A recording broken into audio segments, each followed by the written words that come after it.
오늘 마가복음 강의 53번째 시간으로 주님의 분노라는 제목으로 말씀 나누겠습니다. 여러분, 옛날 그 시골 부엌에 가보면 구조물통이 있었죠? 구조물통. 아마 다 여러분들은 다 아실 거예요. 저도 하니까 여러분들은 다 기억하시겠죠? 큰 항아리를 부엌 구석에 놔뒀다가 그 음식물 찌꺼기가 나오고 그러면 거기에 이렇게 모아두죠. 근데 이 구조물통이 참 신기한 게 가만히 놔두면 어떻게 됩니까? 그 찌꺼기들은 다 밑으로 가라앉고 맑은 물만 위에 떠요. 그래서 가만히 두면 이게 맑은 물인지 구정물인지 구별을 할 수가 없어요. 그렇죠? 근데 그러다가 어머니가 이제 나중에 소의 여물을 쓴다거나 돼지한테 먹이를 줄 때 바가지를 넣어가지고 휘저으면 이제 그대에서 본 모습이 드러나죠. 그 안에 가라앉아 있던 김치 찌꺼기도 올라오고 생선 뼈다귀도 올라오고 그 속에 있던 게 다 드러납니다. 막 휘저으면 그 속에 조용히 가라앉아 있던 온갖 찌꺼기들이 다 올라와요. 그게 구조물통이에요. 근데 여러분, 우리 사람이라는 것도 이와 비슷하다는 거예요. 사람이요, 평소에 가만히 두면 굉장히 조용하고 정숙하고 예의 바르고 굉장히 선하고 착한 사람처럼 보여요. 근데 이 사람이 화가 나면, 이성의 끈이 풀리고 이 사람이 화가 나면, 분노하면 그때 어떻게 됩니까? 그 속에 이제 있던 것들이 막 터져나오는 거예요. 그동안 나한테 쌓였던 그 모든 게 이제 막 폭발해 나오는 거죠. 평소 때는 나름대로 교양이 있다고 잠잠하게 있다가 화가 나면, 이제 뚜껑이 열리면 그때 이제 그 속에 있는 게 온갖 것들이 막 터져나와요. 여러분, 어느 게 진짜예요? 화났을 때 모습이 여러분 진짜인 줄 믿습니다. 우리가 아무리 교양 있는 척, 굉장히 믿음이 있는 척, 굉장히 착한 척 여러분 하고 살아도, 여러분 구정물처럼 그게 위에 맑은 물이 있다고 여러분 구정물통이 맑은 물입니까? 여러분 그 구정물통이 아무리 오래 놔둬서 맑은 물 위에 떴다고 여러분 그 물을 떠먹을 수 있어요? 그럴 수 없어요. 그 속에 있는 찌꺼기, 그 온갖 쓰레기, 그것이 정화되지 않으면, 깨끗해지지 않으면 여러분 그건 구정물은 구정물인 거예요. 사람은 그 본 모습, 그 속에 드러난 그 온갖 것들, 더러고 추한 것들이 그 속에 있다면 우리는 그것을 새롭게 해야 돼요. 오늘 여러분, 사람이 이렇게 본 모습이 화가 났을 때 드러나잖아요. 그 속에 있는 게 터져 나오거든요. 그게 분노고 그게 화예요. 근데 오늘 예수님이 본문에 보니까 예수님이 화가 나셨어요. 예수님이. 다른 어디에서도 볼 수 없는 예수님의 분노가 오늘 본문에 등장합니다. 15절 한번 16절 보세요. 그들이 예수께서 성전에 들어가서 성전 안에서 매매하는 자들을 내쫓으시며 돈 바꾸는 자들의 상과 비둘기 파는 자들의 의자를 둘러엎으시며 아무나 물건을 가지고 성전 안으로 지나다님을 허락지 아니하시고, 요한복음에 보면 예수님이 채찍을 만들어서 막 휘두르셨다고 나와요. 여러분, 이런 때도 예수님은 거룩하신 분이니까, 굉장히 점잖으시니까, 굉장히 온유하신 분이니까 얼굴에 미소를 띠시면서 얘들아 이러면 안 돼 이러셨을까요? 말이 안 되죠. 예수님은 화가 나셔서 상을 다 엎으시고 채찍을 만들어서 거기 있는 양들을 막 쫓아가시고 이런 것들을 다 치워요. 여기를 이렇게 어지럽히느냐. 예수님의 분노가 포출됩니다. 그렇다면 우리는 여기서 뭐를 할 수 있어요? 예수님도 온전한 사람이시니까 예수님에게서 뭐가 나오나? 그 예수님께서 뭐가 나오나 보면 예수님 속에 뭐가 있었는지를 알 수 있겠죠. 그렇죠?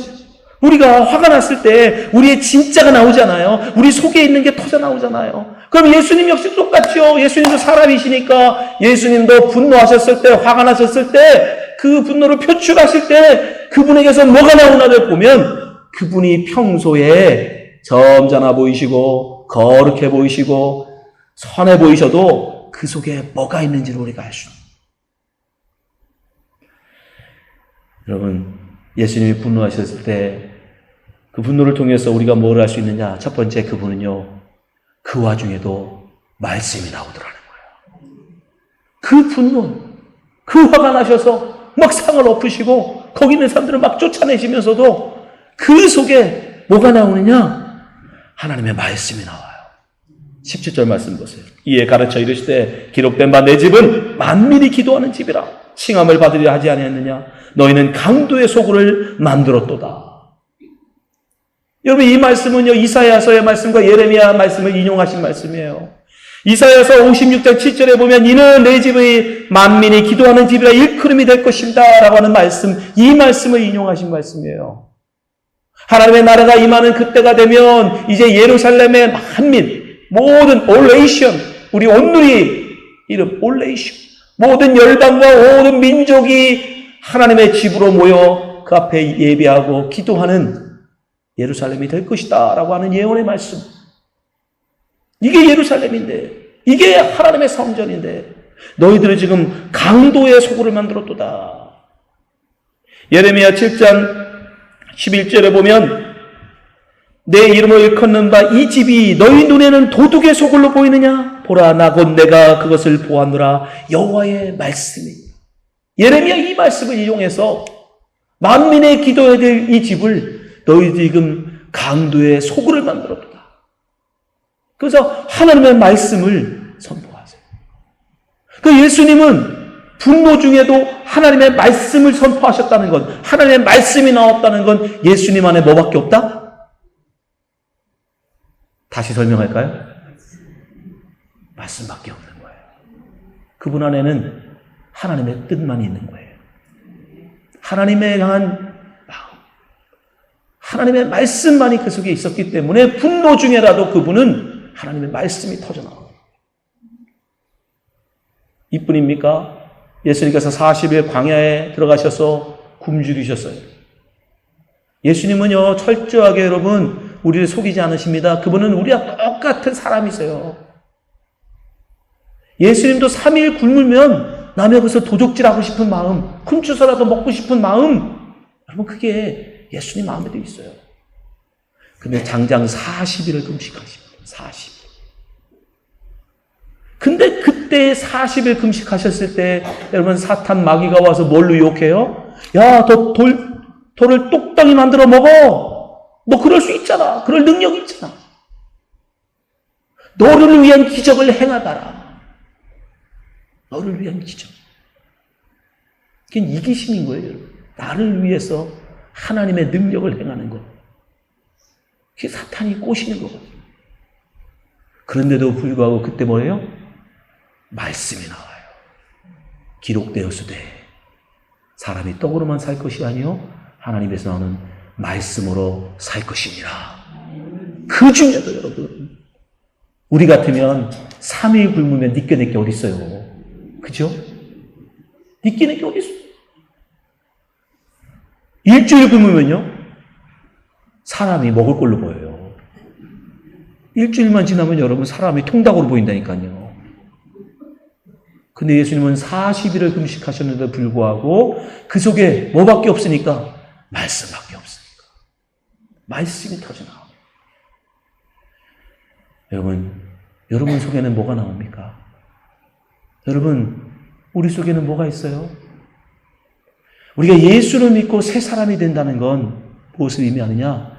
바로 이렇게 예수님처럼 우리 안에 하나님의 말씀만을 채워야 된다라는 뜻입니다. 우리가 예수를 믿고 새 사람 되는 것.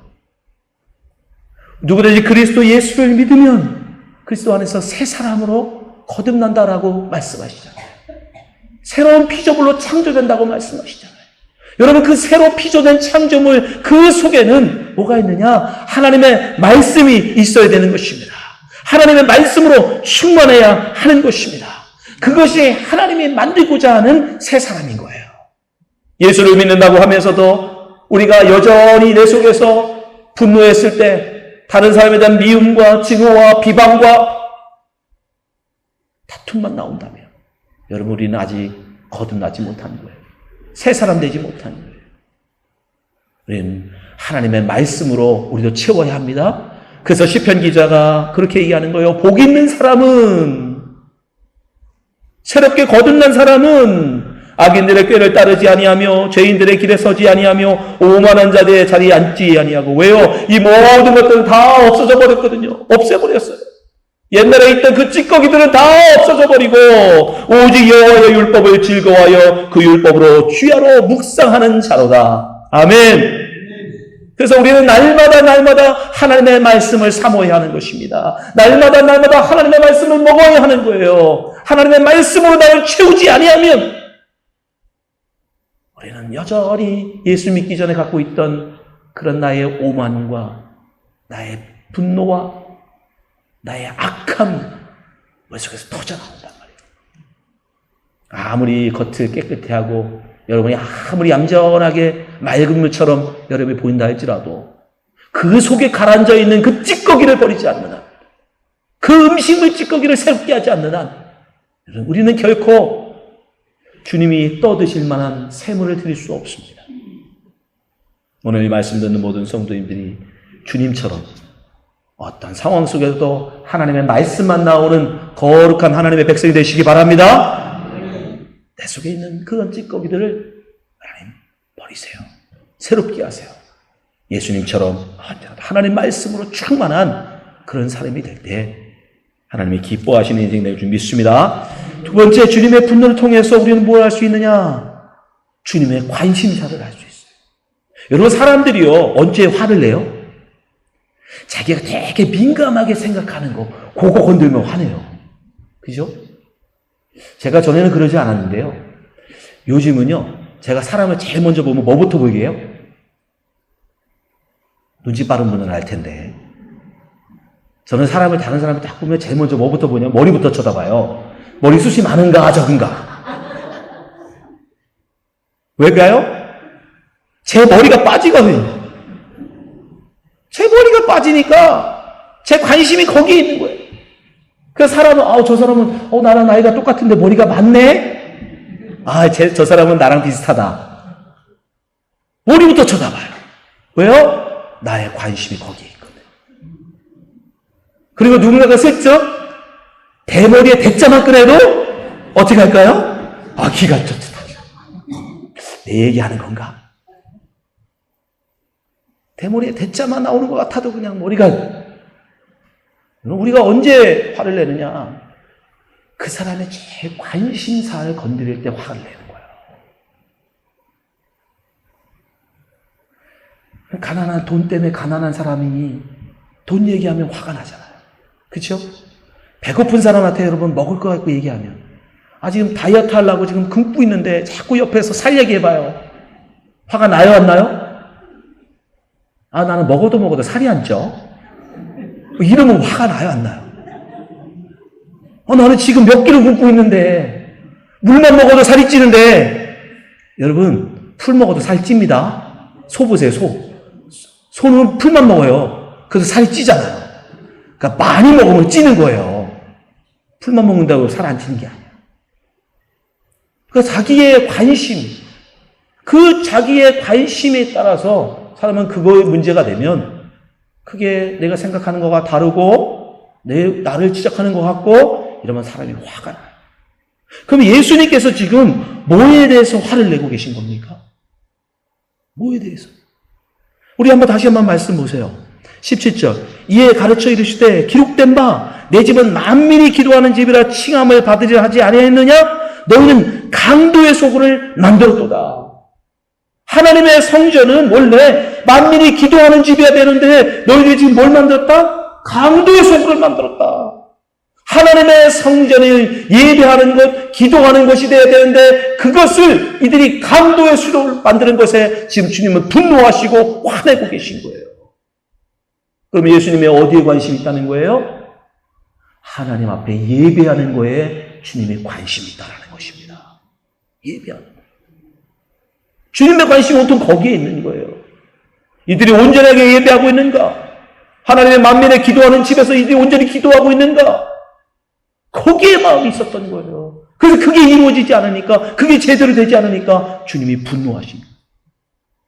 근데요, 사실은요, 이들이 여기서 양을 팔고요, 비둘기를 팔고 돈을 바꿔주고 하는 일은 원래는 좋은 뜻으로 한 거예요. 좋은 뜻으로. 원래는 예배하러 오는 사람들의 편의를 받으려고 했던 거예요.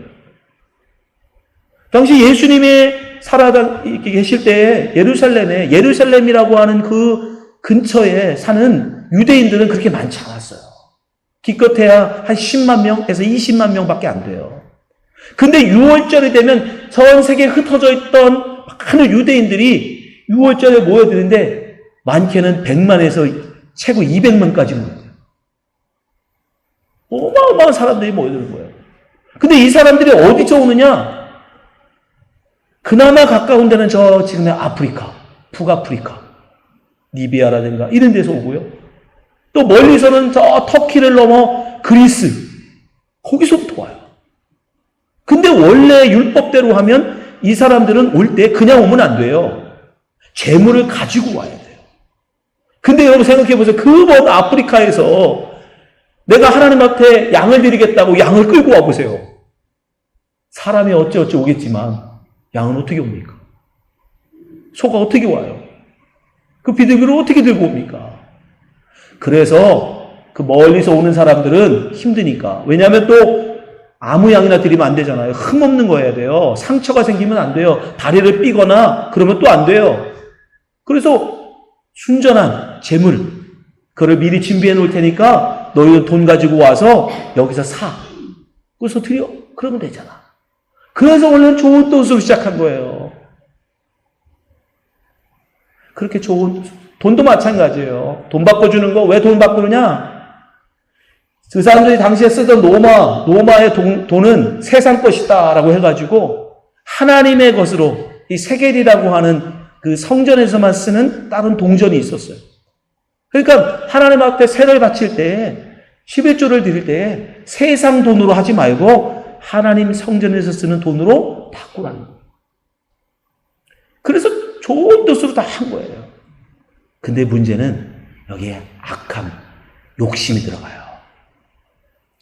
이 사람들이 그러면 시장에서 파는 거하고 똑같은 거 똑같이 팔면 좋은데 싸게는 20%, 비싸게는 40%의 이윤을 붙였어요.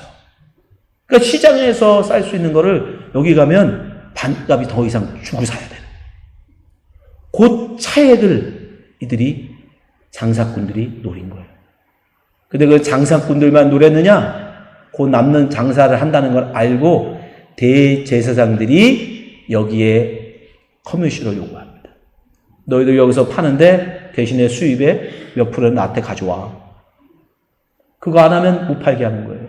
그거 하겠다고 하는 사람들만 팔게 해주는 거예요. 그러니까 예수님이 강도의 소굴이라고 말하는 거 뭐냐면 하나님의 이름을 팔아서 자기의 주머니를 채우잖아요. 시장 가면 그 바로 성 밖에 나가면 그거보다 40% 50% 싸게 살 수 있는데 성전에서 판다는 이유만으로 40% 50% 이윤을 붙여 팔아먹는 니들이 강도지 뭐냐. 또 짐을 가지고 지나가는 사람들, 이건 뭐냐면요, 여기가 성전이라고 그러면 성전은 원래 이방인이나 다른 사람이 함부로 지나가면 안 됩니다. 구역이 정해져 있어요. 유대인이 들어올 수 있는 곳, 이방인이 들어올 수 있는 곳. 또 유대인이라 할지라도 성전에서 제물을 드리는 기구 아니면 함부로 성전에 지나다니면 안 돼요. 근데 문제는 뭐냐면 이 예루살렘 성전이 예루살렘의 중앙에 있다 보니까 이 성전으로 가로질러 가면 지름길이야. 빨리 갈 수 있어. 그 사람들이 사정하는 거예요. 이리 지나가게 해주세요. 이쪽 문으로 들어와서 마치 이 강단을 지나서 저 문으로 나가는 것처럼. 원래는 이렇게 돌아가야 돼요. 뺑뺑뺑뺑. 아유, 다리도 아프고 힘든데 이렇게 멀리 돌아가지 말고 이 문 열어줘서 이리 좀 지나가게 해주세요. 원래는 좋은 뜻으로 지나가게 해준 거예요. 근데 이게 점점 사람이 많아지니까 통행세를 받기 시작했어요. 통행세. 원래는 좋은 뜻으로, 선한 뜻으로 그들의 편의를 봐준다고 하지만 사실은 그걸 이용해서 자기의 주머니를 채우는. 그래서 주님이 지금 분노하신 거예요. 니들이 지금 하나님의 예배하는 곳에는 이 거룩한 성전을 너희들의 돈을 버리는 수단으로, 이윤을 취하는 수단으로 지금 삼고 있구나. 예수님은 예배, 이것은 하나님께 기도하는 곳이다. 이것은 예배하는 곳이다. 너희들의 주머니를 채우고 너희들의 이익을 취하는 그런 곳이 돼서는 안 된다. 그 예배의 본질을 회복하라는 거예요. 그게 예수님이 분노하시는 거예요. 왜냐? 여러분, 이 시대에도 하나님이 뭘 관심 가질까요? 하나님은 어떤 분에게 마음이 있을까요? 하나님은 분명히 예수님을 통해서 말씀하십니다. 하나님은 이 시대에도 하나님을 온전히 예배하는 자를 찾으신다라고 말씀하십니다. 요한복음 4장 23절에 보면 아버지께 참되게 예배하는 자들은 영과 진리로 예배할 때가 오나니 곧 이때라. 아버지께서는 자기에게 이렇게 예배하는 자들을 찾으시느니라. 아멘. 하나님 오늘도 마찬가지예요. 지금 이 시간도 마찬가지입니다. 하나님은 여러분을 보실 때 얼마나 옷 예쁘게 입고 왔나, 누가 다이어트 잘하고 왔나, 여러분 그런 거 관심 없으세요? 여러분이 온전히 진정으로 예배하는가, 예배하는 자인가, 예배하지 않는 자인가, 거기에 마음이 있으세요. 따라서 예수님도 거기에 마음이 있었던 거예요. 그러니까 예수님의 최고의 관심은 우리를 보면서 저가 예배하는 자인가, 예배하지 않는 자인가, 바르게 예배하는 자인가, 거기에 관심이다. 그래서 예배가 온전히 드려지지 못하는 모습을 볼 때 주님이 분노하십니다. 그렇다면 예수님이 이 시대는 어떨까요? 여러분, 오늘 이 자리에 예수님이 오시면 과연 우리 예배를 보시면서, 우리가 예배드리는 이 모습을 보시면서 예수님은 분노하실까요? 기뻐하실까요? 20세기에 미국의 아주 대표적인 복음 설교가 중에 한 사람이었던 에이든 토저 목사님이라는 분이 계십니다. 이분이요, 이런 책을 썼어요. 예배인가 쇼인가. 굉장히 얇은 책입니다. 그런데도 우리 현재, 특별히 우리가 살고 있는 미국의 예배에 대해서 신랄합니다. 한참 미국 교회가 이 예배 강단 꾸미는데 엄청난 돈을 내기 시작했어요. 조명, 음향, 막 이런. 제가 알기로 지금도 그러는 교회가 있는데, 목사가 설교하려고 딱 쓰면 여러분 조명이 싹 꺼져요. 그리고 목사에게만 핀 라이트가 딱 비춰집니다. 마치 무슨 쇼를 보는 것 같아요. 그래서 그 목사님이 시작하는 거예요.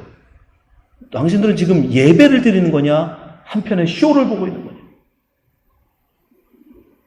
우리가 여러분 단지 이 주일 1시간을 정해놓고 여기에 와서 여러분이 앉아있다가 어떤 여기서 행해지는 일들을 다 보고 돌아가고 소설 쓰고 생각하기를 나는 예배 드렸어, 이게 예배야 라고 한다면 여러분 그건 예배가 아니라 쇼라는 거예요. 그건 예배를 드리는 게 아니라 한편에 쇼를 봤다는 겁니다. 그저 담임 목사의 원맨 쇼를 보고 여러분은 돌아가는 거예요. 그럼 뭐가 달라요? 스탠드 코미디가 뭐가 다릅니까? 코미디언이 그저 마이크 하나 잡고 앞에 서서 많이 웃기고 즐겁고 행복하게 해주면 사람들이 돈을 두둑하게 놓고 가죠. 오늘 설교가 나의 마음에 감동이 있고 은혜가 있고 어떤 나를 울려주고 나를 웃겨주고 행복하게 해주면 마음을 헌금을 놓고 가는 것과 뭐가 달라요, 여러분? 그건 예배가 아니라는 거예요. 그건 쇼라는 거예요. 그건 한편의 쇼를 보고 가는 것과 다르지 않다고. 그럼 뭐가 예배인가? 이 토저 목사님은 강조합니다. 우리의 삶 속에서 하나님을 만나는 경험이 예배이다. 나의 가정에서, 나의 직장에서, 나의 이웃과 더불어 삶 속에서 하나님을 만나는 경험이 있고 그 속에 하나님의 말씀에 대한 순종이 있고 하나님의 은혜의 역사를 경험하는 것, 그 삶이 예배지 그저 1시간을 정해놓고 와가지고 앉아서 참여하고 가는 것, 그건 예배가 아니고 쇼일 뿐이다. 이건 여러분 멀리 옛날 얘기가 아니에요. 토저 목사님 1963년에 돌아가셨어요.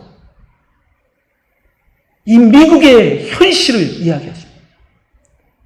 우리가 살고 있는 이 시대에 우리의 예배에 대해서 그분이 신랄하게 비판하세요.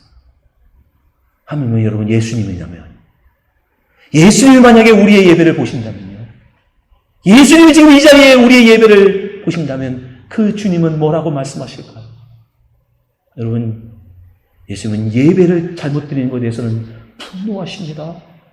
그 사랑 많으시고 당신이 십자가에 달려 죽으시면서도 당신을 못 박은 자들을 위하여 기꺼이 용서하시고 그들을 위해서 궁일의 기도를 베푸신 주님이 화를 내시는 게 하나 있는데 그게 뭐냐? 온전히 예배하지 않는 거예요. 하나님을 온전히 예배하지 않는 거. 오히려 하나님의 이름을 팔아서 자기의 유익을 취하는 그 행위만큼은 하나님 예수님은 분노하시더라고요. 이 시대도 다르지 않습니다. 주님의 관심은 우리의 예배에 있어요. 우리의 삶에 있어요. 우리가 얼마나 하나님의 말씀을 붙들고 하루하루를 살아가는가. 우리가 믿음으로 살기 위해서 얼마나 부족합니까? 하나님의 말씀을 붙들고 그 말씀을 내 삶 가운데 적용하고 실천하기 위해서 어떻게 살아가는가. 여러분, 그저 우리가 이 시간 참여했다고 예배가 아니에요. 가인과 아벨의 여러분 제사를 보십시오. 가인은 자기의 소산의 첫 것으로 하나님께 영광 돌렸어요. 아벨은 자기의 드리는 양으로 하나님께 제물을 드렸어요. 제물로 보자면 오히려 여러분 가인이 드린 제물이 더 합당합니다. 왜? 첫 소산을 하나님의 것이다. 하나님이 말씀하셨기 때문에 제물로 보면 오히려 가인이 드린 제물이 더 합당한 제물이에요. 근데 왜 가인의 제사가 받아지지 않습니까? 분명히 기록해요. 하나님께서 제물과 가인과 그 제물은 연락하지 아니하였으나 아벨과 그 제물은 연락하시니라. 주님은 우리가 드리는 제물에만 관심이 있는 게 아니에요. 우리의 삶, 우리의 마음, 우리의 믿음, 우리의 태도, 그 모든 것이 예배이기에 주님은 그 모든 것을 보시고 합당할 때 받으시는 겁니다. 사랑하는 성도 여러분, 이 시대에도 주님의 관심은 다른 데 있지 않습니다. 하나님을 온전히 예배하는 자에게 관심이 있으세요. 주일날 그저 한 시간을 하나님께 되어 드린 것으로 여러분 나는 예배하였다 스스로 만족해하지 마십시오. 하루의 삶 속에서 매일 삶 속에서 하나님의 말씀을 붙들고 하나님의 말씀을 내 삶에 적용하는 거, 여러분 그게 예배예요. 그게 우리에게 주어진 삶입니다. 하나님의 우리를 부르신 이유는 다른 데 있지 않습니다. 이사야서 43장 21절에 보면 이 백성은 나의 찬송을 부르게 하려 지으셨다라고 말씀하세요. 우리를 여러분 예수 믿는 자로 불러주신 이유 다른 데 있지 않아요. 우리를 통해서 하나님은 예배받고 싶으신 거예요. 영광받고 싶으신 거예요. 하나님, 우리 마음은 오직 우리의 예배에 관심이 있으세요. 여러분, 우리 삶을 다하여 하나님께 예배드리는 성도 되시기 바랍니다. 여러분, 마음을 다하여 믿음을 다하여 하나님께 온전히 영광 돌리는 그런 인생 되시기 바랍니다. 그렇게 예배할 때 오히려 주님은 기뻐하시고 그 어떤 것보다 그 누구보다 그렇게 바르게 예배하는 자를 주님은 기뻐하시고 즐거워하실 것입니다. 오늘 이 말씀 듣는 모든 성도님들이 주님 앞에 칭찬받는 언제나 예배드리는 성도가 되시기를 주님으로 축원합니다. 기도하겠습니다.